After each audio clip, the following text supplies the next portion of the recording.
Hey everyone, it's Ryan here. So this is my review for or reaction or whatever review/reaction to Game Week 9 of the Premier League, the 2021 season. Um, I feel like so it's just come back from the international break, which I think I sort of discussed in the last one. I don't really agree with the whole international break, especially with the pandemic that's going on. The last thing you want to do is start flying people to other countries to potentially get the disease, and then to take it back to their country and then probably spread it a bit more does seem a bit silly to me. Um, but yes, we're back in the Premier League. It took place from Saturday, Sunday, and uh, Monday, so yesterday. So first result, Newcastle 0, Chelsea 2. I was kind of hoping Ben Chilwell would have got a goal because I have Ben Chilwell in my fantasy team. Unfortunately, it was an own goal for Fernandes. And then Abraham managed to get the second goal. Chelsea, I believe, have managed to keep 5 clean sheets in a row currently. I know they're on like a 5-win streak, but I believe it's the same when it goes to clean sheets. So they're definitely getting themselves back up the table. Aston Villa 1, Brighton 2. Danny Welbeck got his first goal for Brighton. Aston Villa equalised shortly into the second half, and then I believe Solly March got the second goal for Brighton. Lamptey got himself sent off in the last minutes, which was a bit unfortunate. I have him in my he's been doing all right this season for Brighton, and I had him in my fantasy team, but then I had to take him out because he got suspended. And then I put a Leicester player in there. I put Fofana because he did well in his last 2 games for Leicester. Tottenham beat Man City 2-0. Son scored very early in the start. I think it was another Kane assist. And then Lo Celso managed to get a goal as well. Again, Man City just not getting into the right gear this season. Manchester United beat West Brom 1-0. Again, it was a Fernandes penalty, so the whole Fernandes thing is going to start kicking in again. This one was a bit there's a couple of games where I can have a bit more thought on it because I've sort of watched them a bit more. This one, West Brom definitely should have got a penalty earlier, and I don't see why they didn't get it. I think maybe there's like a potential red card that they missed or something. But also so Fernandes missed the first penalty, but because the goalkeeper came way off his line, then it had to be retaken, and then he scored that one. Even after the match, despite the fact they won, Fernandes' goals were a bit. They want Ollie gone from being the United manager, which I would get if they lost, but they won, so it's 3 points, so it's fine. I guess because their performances haven't been strong, and maybe there's he hasn't got the right system for Man U at the moment.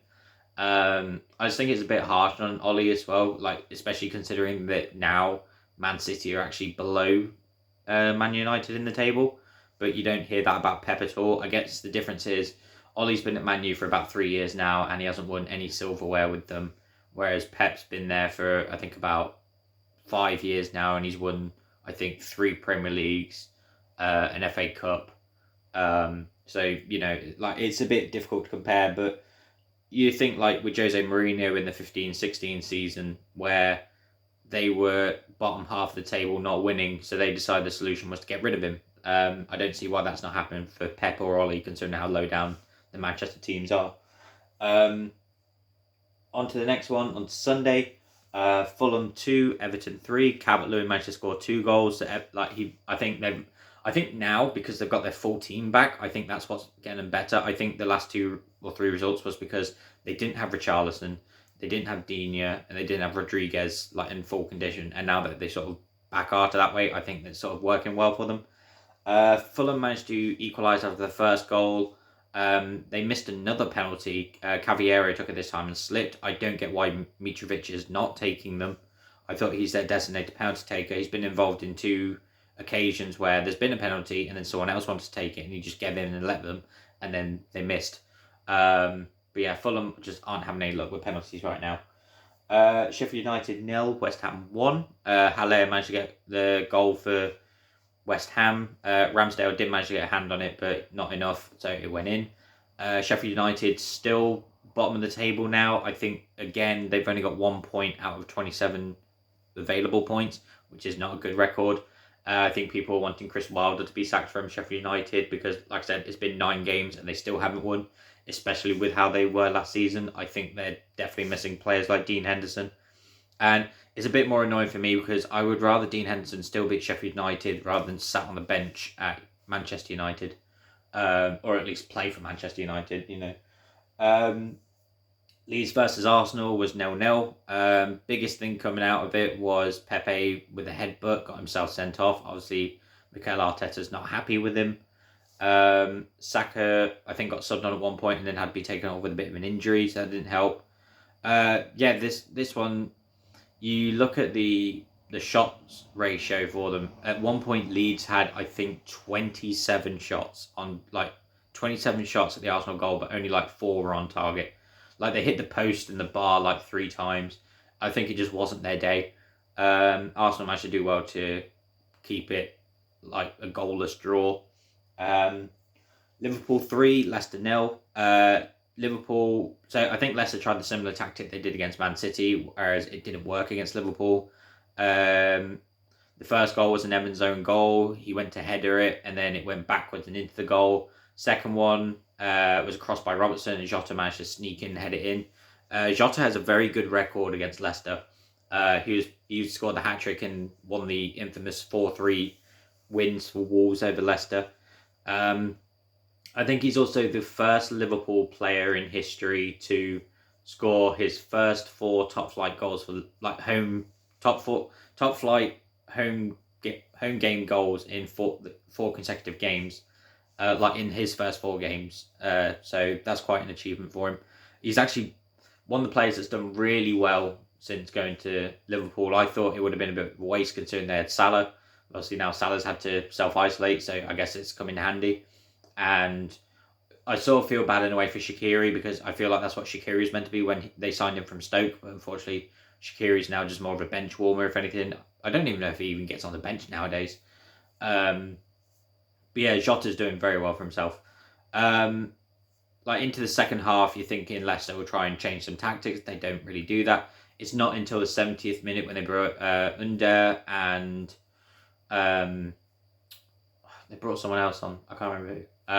Pratt on for, I believe it was Fuchs and someone else. I can't remember who was up front. But yeah, the second Under came on, it started to pick up a bit, but I don't get why they took until the 70th minute to decide, we should change the system and then actually try and get a goal here. They came close a few times, but unfortunately they didn't score. And then in the 86th minute, I think Firmino managed to get a goal. I was watching with my family, and my little brother tends to do his thing. I don't get why he does it, because he knows it's going to happen. He did it with Bournemouth last season, where he said, Solanke's never scored. No, now look, he's going to score against us. And then he went and scored against him. He started talking about that with Firmino, and then next thing you know, Firmino scores against Leicester. So, probably don't say, try and be a bit more positive. But yeah, Liverpool still on winning ways. Leicester, unfortunately, I think they're 4th now. They were 3rd, but Liverpool are now climbed up because they won theirs. On to yesterday, Burnley beat Crystal Palace 1-0. It was just a Chris Wood goal. Zaha wasn't playing for Crystal Palace. That's the only thing I read going into it. There wasn't really much else that happened in that match, to be honest. It was the 1 goal. So Burnley have got their first win of the season, which is nice for them. They were the other team that were winless apart from Sheffield United. And then Wolves won, Southampton won. Theo Walcott managed to get the goal for Southampton. They said it was essentially about 15 years since he last scored a goal for Southampton, which out of context sounds like really terrible, but obviously he was at Southampton when he was 18 or so, and then Arsenal had him for quite a few years, and then he went to Everton for a few years, and now he's back at Southampton. And then for Wolves, Neto managed to get the equaliser. Jimenez hit the post. Neto got the rebound and scored that. So as for the table, I will just get it now if I can. I can't get the table for some reason. Give me a second. I think I know what the issue is. It's because I'm uploading a video at the same time, and like I've mentioned in previous videos before, it messes with my internet connection on everything else apart from my phone for some reason. But even on the phone, it doesn't work. It's only whilst it's uploading the video, so it should be working now. So I'm just gonna turn the Wi-Fi back on my phone. That's why I keep reaching out, because I have to turn the Wi-Fi off and then back on just to make something work briefly. Right. So I've got the table here. So in first place is Tottenham. They managed to go top of the table after their win. They're doing very well this season. They've got 20 points with a goal difference of 12. Liverpool is second, also with 20 points but a goal difference of 5. Chelsea are third with a goal difference of 12 on 18. Leicester are fourth with 18 as well, but a goal difference of 6. Southampton are fifth with 17 points. Everton are sixth with 16 points. Aston Villa are 7th with 15. West Ham, Wolves are 8th and 9th with 14. Manchester United are now 10th with 13. Crystal Palace are 11th with 13. They're tied on. So, Manchester United, Crystal Palace, Arsenal are all in 10th, 11th, 12th. They've all got a goal difference of -1. But I think the only reason Manchester United and Crystal Palace are higher than Arsenal is because they've scored more goals. Manchester City are now 13th with 12. Leeds United are 14th with 11. Newcastle United are 15th with 11. Brighton are 16th with 9. Burnley have now moved up to 17th with 5. So that would put them at the relegation zone, which is sort of nice for them. I know it's very early in the season, but it's sort of nice not to be lingering at the bottom. Fulham are 18th with 4. West Brom are 19th with 3. And then Sheffield United are rock bottom with 1. I believe West Brom have the worst goal difference currently on -12, but Sheffield United are -11. They still both haven't won, but West Brom have drew 3 times, whereas Sheffield United have only drew once. But yeah, like I said, it's like the goals are starting to dry up a bit. Obviously, there's like a lot of VAR controversy, but again, that's nothing new when it comes to the Premier League and everything.